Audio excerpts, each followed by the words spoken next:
للہ رب العالمین والصلاۃ والسلام علیک یا سید المرسلین وعلی آلک و اصحابک یا سیدی یا خاتم النبیین صدق اللہ العظیم مولانا صلی اللہ وسلم دائما ابدا لا حبیبک محمد سید القولین والثقلین والفریقین المبین والنجمی ان اللہ وملائکتہ یصلون علی النبی یا ایھا الذین آمنوا صلوا علیہ وسلموا تسلیما الصلاۃ والسلام علیک یا سیدی یا رسول اللہ الصلاۃ والسلام علیک یا سیدی یا حبیب اللہ وعلی آلک و اصحابک یا سیدی یا خاتم النبیین۔ کائنات جانتی ہے گھرانہ حسین کا،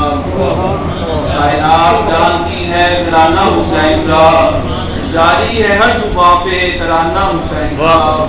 ماں فاطمہ ہے ان کی بابل ہے مرتضیٰ، ماں فاطمہ ہے ان کی بابل ہے مرتضیٰ، سرور کونین ہے نانا حسین کا۔ سبحان اللہ۔ شہدائے کربلا کی شجاعت کو دیکھ کر، شہدائے کربلا کی شجاعت کو دیکھ کر عاشق بنا ہوا ہے زمانہ حسین کا۔ میں قادری ہوں دوستو شکر ہے رب قدیر کا، میں قادری ہوں دوستو شکر ہے رب قدیر کا، دامن ہے میرے ہاتھ میں پیر آل پیر کا۔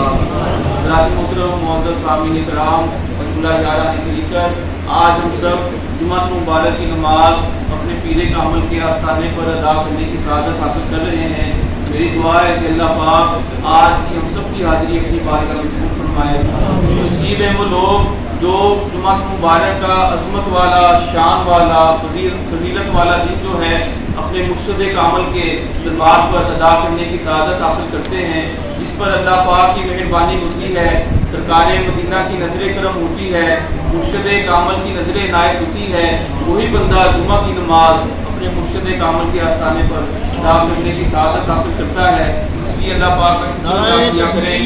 اللہ اکبر، یا رسول اللہ، حیدری، جناب اولیاء، نامزدہ سید رضا محی الدین گیلانی۔ جناب محترم، محرم الحرام کے مقدس پاک ایام ہیں جو کہ ہمیں شہدائے کربلا کی عظیم شہادتوں، عظیم قربانیوں کی یاد دلاتے ہیں کہ کس طرح سے شہدائے کربلا نے اپنے خون کے ساتھ دین اسلام کی آبیاری کی۔ گوشہ رسول، امام رسول، آل رسول حضرت سیدنا امام علی مقام امام حسین علیہ السلام نے اپنا تن من دھن، اپنی جان، اپنا مال، اپنی اولاد، اپنا سب کچھ اپنے نانا مصطفیٰ کریم صلی اللہ علیہ وسلم کے دین پر قربان کر دیا اور ہمیشہ کے لیے دین اسلام کو زندہ کر دیا۔ حضرت خواجہ معین الدین چشتی اجمیری رحمۃ اللہ علیہ آپ فرماتے ہیں کہ شاہ ہست حسین بادشاہ ہست حسین، شاہ ہست حسین بادشاہ ہست حسین، دین ہست حسین دین پناہ ہست حسین۔ حضرت خواجہ معین الدین چشتی اجمیری رحمۃ اللہ علیہ آپ فرماتے ہیں کہ لوگوں جسے تم حسین کہتے ہو میں اسے دین اسلام کہتا ہوں، جسے تم دین اسلام کہتے ہو میں اسے امام حسین کہتا ہوں، کیونکہ نہ دین امام حسین سے جدا ہے، نہ امام حسین دین اسلام سے جدا ہے، کیونکہ حضرت امام حسین علیہ السلام نے اپنی جان کا نذرانہ دے کر، اپنا گھر بار سب کچھ لٹا کر اپنے نانا مصطفیٰ کریم کے دین کو ہمیشہ کے لیے زندہ کر دیا۔ حضرت علامہ اقبال فرماتے ہیں کہ قتل حسین اصل میں مرگ یزید ہے، قتل حسین اصل میں مرگ یزید ہے، اسلام زندہ ہوتا ہے ہر کربلا کے بعد۔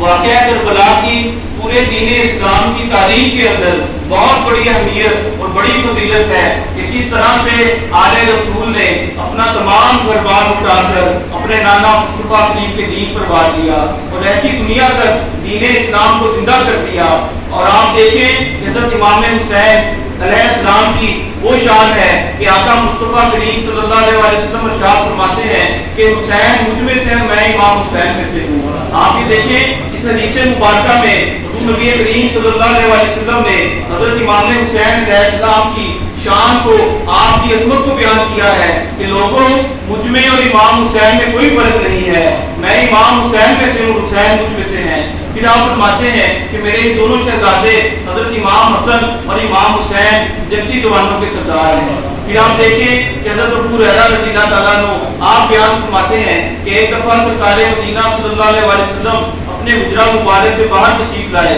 تو ہم کیا دیکھتے ہیں کہ آپ نے ایک کندھے پر حضرت امام حسن کو بٹھایا ہوا ہے، دوسرے کندھے پر حضرت امام حسین کو بٹھایا ہوا ہے۔ جب حضور نبی کریم صلی اللہ علیہ وسلم نے ہم صحابہ کو دیکھا تو آپ ہمیں فرمانے لگے کہ دونوں میرے بیٹے مجھے بہت عزیز ہیں، میں ان سے محبت کرتا ہوں، جو کوئی ان سے محبت کرتا ہے وہ مجھ محمد سے محبت کرتا ہے، اور جو کوئی ان دونوں سے بغض اور دشمنی رکھتا ہے وہ مجھ محمد سے بغض اور دشمنی رکھتا ہے۔ آپ یہ دیکھیں کہ سرکار مدینہ صلی اللہ علیہ وسلم نے اپنی محبت کا ایک معیار قائم کر دیا ہے کہ جو میرے دونوں شہزادوں امام حسن امام حسین کے ساتھ محبت کرے گا، ان سے پیار کرے گا، ان سے عشق کرے گا، مجھ محمد صلی اللہ علیہ وسلم کے ساتھ محبت کرے گا، اور جو کوئی نعوذ باللہ ان کے ساتھ بغض اور دشمنی رکھے گا وہ مجھ محمد کے ساتھ بغض اور دشمنی رکھے گا۔ کتنی بڑی بات ہے کہ ہمیں اللہ پاک نے آل نبی اور آل علی کی نسبتیں عطا فرمائی ہیں، پنجتن پاک کے گھرانے کی نسبت عطا فرمائی ہے، ہم آپ کے ماننے والے ہیں، آپ کے غلام ہیں، ہماری نسبت حضور سید غوث اعظم کے ہاتھوں میں ہے، آپ کے دامن کرم میں ہمارے ہاتھ ہیں۔ مرشد کامل حضور قبلہ عالم پیر سید محمد مصطفیٰ شاہ صاحب گیلانی قادری المعروف حضرت پیرانے پیر پوترا رحمۃ اللہ علیہ کے دامن کرم میں ہمارے ہاتھ ہیں۔ اللہ پاک کا شکر ادا کرنا چاہیے کہ اللہ پاک نے ہمیں آل نبی اولاد علی کی نسبت عطا فرمائی ہے، پنجتن پاک کے گھرانے کی نسبت عطا فرمائی ہے، حضور غوث اعظم کے گھرانے کی نسبت عطا فرمائی ہے۔ حضور غوث اعظم کو اللہ پاک نے اتنا بلند مقام عطا فرمایا ہے کہ آپ ایک دفعہ لوگوں میں بیٹھے مجلس میں خطاب فرما رہے تھے تو آپ کے پاس شیخ علی حتی رحمۃ اللہ علیہ بیٹھے آپ کا بات سن رہے تھے، تو شیخ علی حتی کی بات سنتے ہوئے آنکھ لگ گئی تو خواب میں حضور نبی کریم صلی اللہ علیہ وسلم کی زیارت ہوئی۔ آپ دیکھیں جب یہ حضرت علی حتی کی آنکھ لگی تو حضور غوث اعظم اپنے منبر مبارک سے نیچے تشریف لے آئے، آپ نے لوگوں کو خاموش رہنے کا اشارہ کیا اور شیخ علی حتی کے پاس کھڑے ہو کر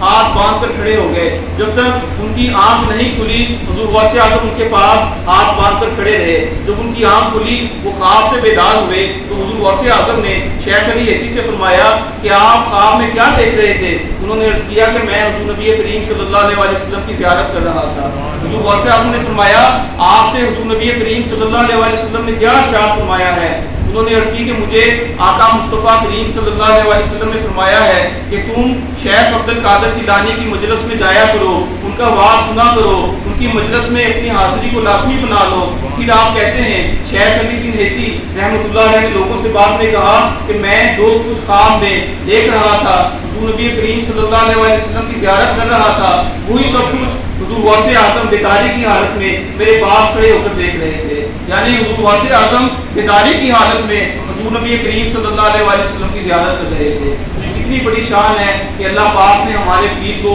وہ بلند مرتبہ عطا فرمایا ہے کہ جن کو بیداری کی حالت میں سرکار مدینہ صلی اللہ علیہ وسلم کی زیارت ہوتی ہے، اور آپ ان پیروں کے پیر ہیں۔ اللہ پاک نے آپ کو بڑی بلند شان عطا فرمائی ہے، اس لیے ہمارا بھی حق بنتا ہے کہ ہم اپنی زندگیوں کو سرکار مدینہ صلی اللہ علیہ وسلم کی اطاعت کے مطابق گزارے، آپ کی سنت کے مطابق گزارے، حضور غوث اعظم کی تعلیمات کے مطابق گزارے، شہداء کربلا کی تعلیمات کے مطابق گزارے، کیونکہ جس طرح سے امام حسین علیہ السلام نے میدان کربلا میں اپنا سب کچھ قربان کیا ہے، ہمیں بھی یہ چاہیے کہ ان جیسا صبر، ان جیسا ہمت حوصلہ اپنی زندگیوں کے اندر پیدا کریں، اور انہوں نے حق کا ساتھ دیا ہے، ہمیں بھی ہمیشہ حق کا ساتھ دینا چاہیے، پنجگانہ نماز کی پابندی کرنی چاہیے۔ آپ یہ دیکھیں کہ امام حسین کا سر تن سے جدا ہے، اس کے باوجود تلاوت قرآن پاک جاری ہے، اور آپ نے سجدے کی حالت میں جام شہادت نوش کیا۔ اس سے ظاہر ہوتا ہے کہ آپ نے ہمیشہ نماز سے محبت کی ہے، سجدے سے محبت کی ہے، آپ نے امت مصطفیٰ کو پنجگانہ نماز کا درس دیا ہے، حضور نبی کریم صلی اللہ علیہ وسلم کے ساتھ عشق اور محبت کا درس دیا ہے. ہمیں بھی یہ کوشش کرنی چاہیے اپنی زندگیوں میں سرکار مدینہ صلی اللہ علیہ وسلم کے ساتھ محبت کریں, آپ کے ساتھ عقیدت رکھیں, آل نبی کے ساتھ عقیدت رکھیں, پنجتن پاک کے گھرانے کے ساتھ, حضور غوث اعظم کے گھرانے کے ساتھ, اور کوشش کرنی چاہیے پنجگانہ نماز پابندی سے ادا کرنی چاہیے. میری دعا ہے کہ اللہ پاک آج کی ہم سب کی حاضری اتنی بات کا محفوظ فرمائے, اللہ پاک ہم سب کو عمل کرنے کی توفیق عطا فرمائے. ما علینا الا البلاغ.